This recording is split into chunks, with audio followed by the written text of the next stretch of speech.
9. Maximizing email conversion rates. Seed emails to new business prospects, sometimes also referred to as cold email marketing, are important tools in strategic and comprehensive heavy metal outreach campaigns. They can certainly be a very effective and efficient way to set up face-to-face meetings with prospects. But using only seed emails and forgetting about all the other tools available is a sure way to mediocrity. In addition, ineffective email campaigns don't just make you look like an amateur. They can also quickly annoy the prospect and block your access for a long time, if not forever. The fact that prospects don't just receive emails from business-to-business salespeople, but also from consumer-focused companies who might have gotten access or even bought their email addresses, limits the effectiveness of seed emails tremendously. You're not just competing with your competitors for share of voice of email inboxes, you're competing with everyone. Add to that the fact that most emails are open on smartphones and not computers, with personal and business emails all blending together in one email inbox, and you start to realize what you're up against. Most emails we receive have no relevance to us and are terribly written. They look like spam and most likely are. No wonder open rates have dropped dramatically over the past decade. Learn from the pros. What I wish I could show you is some type of a magic silver bullet in the form of a seed email to secure a meeting with a prospect. Unfortunately, that simply does not exist in sales. There are just too many factors that play into this. The actual content of your email is just one of them. You can literally send the worst seed email that was ever sent in the history of sales and score a meeting if, for example, the prospect was just told by her manager that for budgeting and accounting reasons she needs to spend $200,000 by the end of June or lose the money to a different department. You will get the meeting, I can guarantee it. You will get it even if your seed email didn't follow any of the rules and tips you will be learning over the next few minutes. On the other hand, you can write your best email ever, but if the person you sent it to split up with his girlfriend the night before, he might not want to engage with anyone or anything right now. Every sales situation is unique, and timing and even luck play a big role. What we can do, though, is improve our odds by using tactics that have been tested.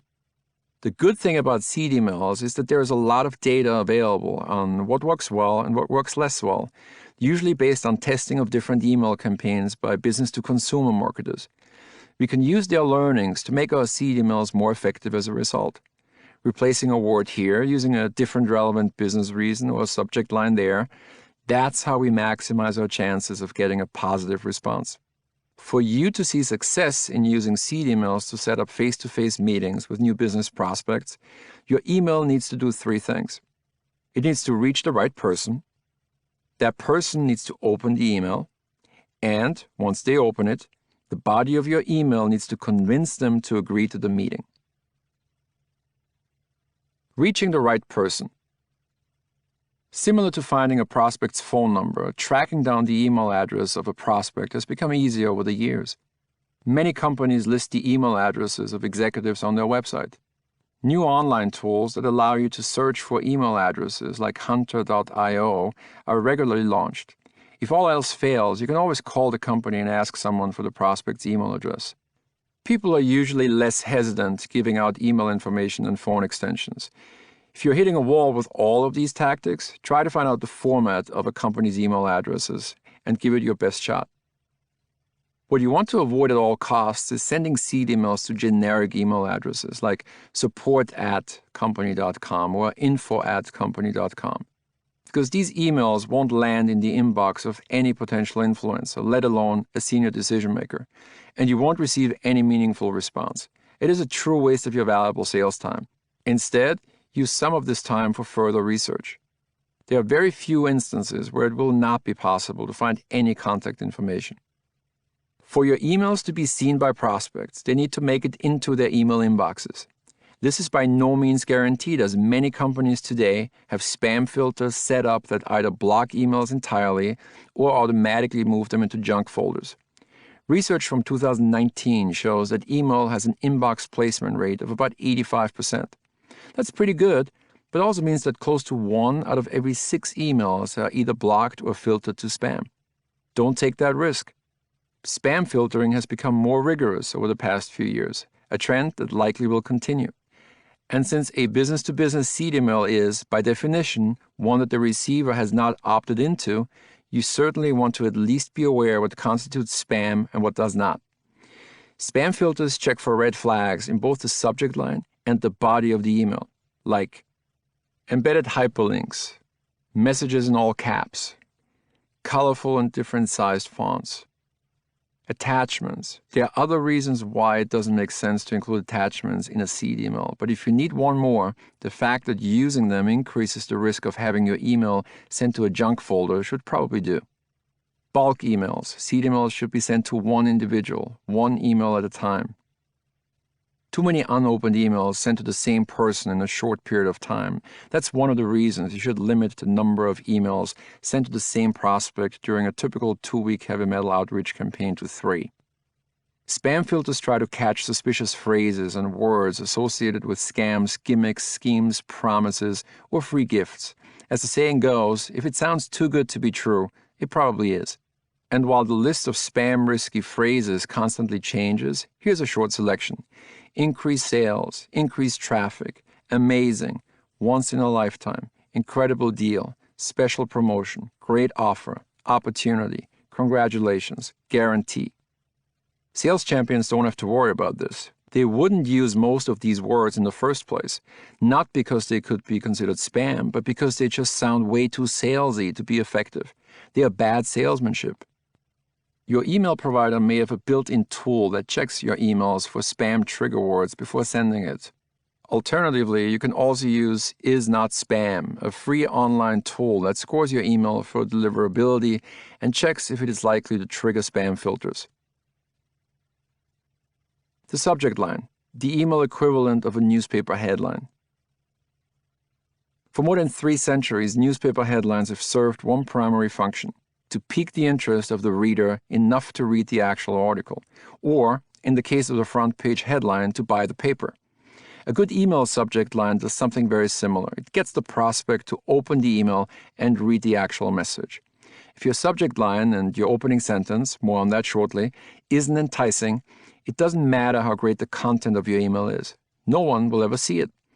At a time when most people are checking inboxes on their smartphones, in many cases even when they're sitting in front of their computers because it's just faster and more convenient, your beautifully crafted email is one swipe to the right away from oblivion.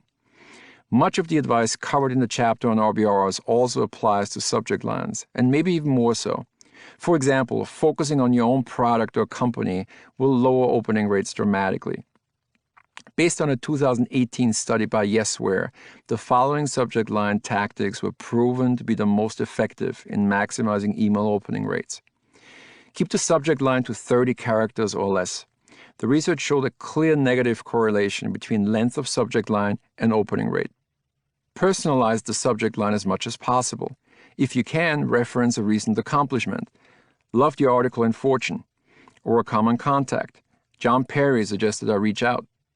If nothing else, try to incorporate the name of the company you're reaching out to into the subject line. People love seeing the brand name with which they are associated. It will increase opening rates. Example, Elvis Duran loves Nutella. Generic, impersonal, and boring subject lines won't help you break through the clutter. Instead, create curiosity and urgency. Stay away from questions in the subject line, such as, "Can you chat?" Too many consumer-facing companies have been using questions, which has lowered their effectiveness over time. You also sound too much like a salesperson. Along those lines, salesy language, like the terms just covered, one of a kind, unique, etc., significantly lowered opening rates as well. One very successful subject line tactic is to tie it to an actual RBR, but as an even shorter statement in the form of a headline. For example, if your RBR is based on a success story, a possible subject line could be 2 tactics that worked for XYZ. If the RBR is based on an insight that includes a number or statistic, your subject line could be only 19% of New York City restaurant launches succeed. If the RBR is based on an idea, you can tease it in the subject line as well. The reality is, though, there is no secret formula for creating the perfect email subject line every single time. What works in one industry might not work in another. What works in one situation might not be right in another. What applies to everyone is that you have to follow the law. A subject line like "Thanks for your order" would most likely be effective. After all, a prospect who has never heard of you would probably open it to find out what you are referring to. It would also be completely illegal. As the Can-Spam Act states, it is against the law to intentionally mislead someone with your subject line to induce them to view the message. Let me say this again, it's illegal. A few other tactics to increase and verify opening rates. The aforementioned Yesware research showed that opening rates were highest around 7 a.m. and 8 p.m. While this goes against the old sales rule to contact prospects during business hours, it's possible that prospects are less distracted in the morning when they browse through their emails after they get up, and at night once the kids are in bed and they settle down on the couch to catch up on emails. You don't even have to stay in the office until 8 p.m. to send these emails. All email systems these days offer delayed delivery options. Keep in mind, though, that at both these times, the platform on which your email will be opened is most likely to be a smartphone. See the next section. Use email tracking software like Sidekick or HubSpot to determine if your seed email was opened.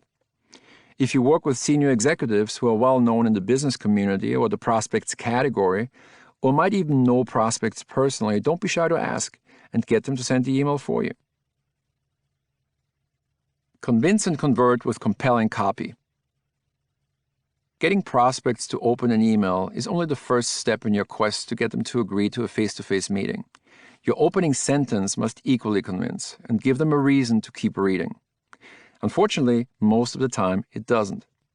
In my most recent positions, I've been getting a few dozen emails from potential vendors every week. Most are horrendous and, quite frankly, an embarrassment to the vendors' companies. It's no surprise, though. Writing compelling seed email copy is not easy, and many companies and sales managers don't provide their staff with adequate training for it, if any. Research has shown consistently in recent years that about 4 out of 5 emails are opened on a smartphone and not a desktop or laptop. Take a moment, put the book down, and pick up your smartphone. Open your email inbox and take a look at the last few emails you received from companies, friends, and colleagues. While emails can look different based on the device you're using as well as your personal settings, what you will notice is that you only see the name of the sender, the first few words of the subject line, and the first 2 lines of the opening sentence. That's it. Even on a laptop, most messages are set up to preview some text, usually 1 or 2 lines maximum. You already know an intriguing subject line is important. Start your emails with your strongest line as well. To write an effective seed email, you need to put yourself into the shoes of prospects and try to relate to their challenges. The last thing they want is another email with a hyperbolic claim about your product or service that is 8 paragraphs long. Instead, make your email as short as possible and only as long as necessary. In fact, a great exercise for sales meetings or trainings is to draft your seed email as a text message or a tweet. When you first try it, your text likely will be way too long. You would never send a text message like that to someone, right? Reading an email on your smartphone is not that different from reading a text, so keep them short and concise. One of the best lessons I ever received was to try to write how you speak. That especially applies to writing seed emails. Don't overcomplicate them. Make them easy to read. You're not writing a thesis. Prospects are already busy and distracted. Don't create additional work for them by using fancy phrases and complicated sentences. Effective seed email framework. Similar to how we provided a framework for a cold call, let's dissect the components of an effective seed email, shown in Figure 9.1. Let's take a closer look at 6 of these components. Greeting. Use only the prospect's first name. This will look professional. No dear, hi, or hello. As with cold calls, Mr. or Miss is overkill and unnecessary. Opening sentence equals RBR. We need to come at prospects guns blazing. So don't hold back. Start with your RBR. A great RBR is the hook that makes the prospect read on. I'm constantly amazed how weak the openings of many seed emails that I receive are. Here are a few examples for opening lines you should never use. My name is. Guess what? Prospects just received an email from you that displayed your name in their inbox. And if they, somehow, missed that part, I'm sure your name is included in your signature at the bottom of the email. Save this line for your next James Bond impression. I am with. Same here. Your email address most likely includes the name of the company, as does your signature. Plus, you can mention your company in the I head up part of the email. More on this shortly. Company/product is the leading, the best, the biggest, or some other unimportant navel-gazing crap. Hope you're well. You don't know me, so don't pretend as if you actually care. I'm following up on my last email. In the race for worst seed email opening line, maybe only beaten by moving this back to the top of your inbox. All you do is remind prospects that your previous emails clearly were not compelling enough to elicit a positive reaction. No prospect should get the same email twice in one heavy metal outreach campaign. Come up with something new. Use one of the other RBRs you came up with, and certainly don't just re-forward your original email. I head up. Just as with a cold call, these 3 words help to establish authority with prospects, now that they are at least interested enough to still be reading the email. Make yourself look like an expert. Transition. Transitional statement that builds on the RBR and highlights how you are planning to involve the prospect next. For example, I'd love to schedule a video call to help me understand better. Well, I don't know if we're a good fit. Why don't we set up? From there, we can decide if it makes sense to have a deeper conversation. You're setting up the actual meeting ask. Ask for the face-to-face meeting. Make it as easy as possible for the prospect to react with a yes or that works. To do that, be very specific with your ask, since, contrary to a cold call, you won't be able to clarify your ask at least right away. Include the date and time to take the burden about the details off the prospect's shoulders. And definitely specify whether you expect to have a video call or an in-person meeting. If it is the latter, you will need to clarify where. In the prospect's office, your office, or somewhere else. Does next Tuesday 4 p.m. at your office work? Stay away from inviting prospects you haven't even established a dialogue with to lunch, dinner, or drinks. This was good advice even before COVID-19 and is certainly even more valid now. There will be ample time for that once you have converted the prospect into a client. Signature. Lead into your email signature with a line like, "Looking forward to meeting you," or "Looking forward to talking with you." Make sure your email signature is accurate and complete, including first and last name, company name, and your title. Your email signature certainly provides the opportunity to display a tagline or a positioning statement, but stay away from company logos or awards. No one cares that you were the #1 salesperson in the Southwest region last year. Templates make you more productive. The benefit of using this 7-step framework is that for several of the components, the actual language won't change that much from prospect to prospect. That's a good thing. There is no need to create every single seed email from scratch. You can find a lot of common ground among your emails, especially within certain categories, that will allow you to create a template prospects will perceive as totally customized when they open the email. Templates boost productivity by making it easy to repurpose some of your previously used wordings. That frees up time you can spend on creating more customized subject lines and opening lines. One last thing, there is nothing more off-putting than receiving emails full of typos. A seed email also reflects your professionalism. Before you hit the send button, review your email a few more times. Use spellcheck or Grammarly.com to eliminate spelling or grammar errors. Don't ruin well-thought-out sentences with sloppy typos. Case study, seed email to Rebecca Jims. For the seed email to Rebecca Jims CMO Tracy Ranner, you decide to use the Insight RBR you developed earlier. Here's the email broken down into its 7 components, following our framework. Step 1, subject line. 1.1 NYC women don't go to gyms. Step 2, greeting. Tracy, comma. Step 3, opening sentence. 67% of New York women between the ages of 25 and 49 don't belong to a gym. That's a pool of 1.1 million potential members for Rebecca Jims. Step 4, I head up the health and fitness vertical at NYC Media in New York. Step 5, transition. We have tons of detailed market segmentation data like this, which will prove helpful for your launch here. Why don't we schedule some time for you and I to go over and learn more about your upcoming New York plans? From there, we can decide if it makes sense to have a deeper conversation. Step 6, ask for a meeting. Does next Monday at 2 p.m. Eastern Time work for a video call? Step 7, signature. Please let me know. Looking forward to speaking with you. The entire seed email would look like this. Subject: 1.1 million NYC women don't go to gyms. Tracy: 67% of New York women between the ages of 25 and 49 don't belong to a gym. That's a pool of 1.1 million potential members for Rebecca Gyms. I head up the health and fitness vertical at NYC Media in New York. We have tons of detailed market segmentation data like this, which will prove helpful for your launch here. Why don't we schedule some time for you and I to go over and learn more about your upcoming New York plans? From there, we can decide if it makes sense to have a deeper conversation. Does next Monday, 2 p.m. Eastern Time work for a video call? Please let me know. Looking forward to speaking with you. Dave Gahan, Account Executive, NYC Media. Using the introduction RBR, or LA acquaintance, the seed email could look like this. Subject: Rob Myers said we should talk. Tracy: Rob Myers at RMS Agency suggested we should connect on Rebecca Gyms' planned New York expansion. The two of us worked together on several successful marketing projects in the Northeast. I head up the health and fitness vertical at NYC Media in New York.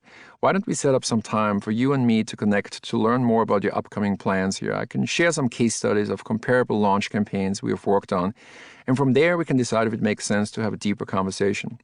Does next Monday early afternoon work for a video call? Maybe 2 p.m. Eastern Time? Please let me know. Looking forward to speaking with you. Using the in-segment success story RBR, an effective seed email would be: Subject: Lessons learned from Weiss 7 Studio NYC launch. Tracy: We recently helped Weiss 7 Studio launch 10 new locations here in New York, and as a result, they surpassed their membership goals by 43%. I head up the health and fitness vertical at NYC Media and wanted to share with you what exactly worked for them and show you some potential learnings for your upcoming launch in New York. While I can't be certain at this point if we're a good fit for Rebecca Gyms, why don't we schedule a video call to help me learn more about your plans and challenges? From there, we can decide if it makes sense to have a deeper conversation. Does next Monday early afternoon work for you? Maybe 2 p.m.?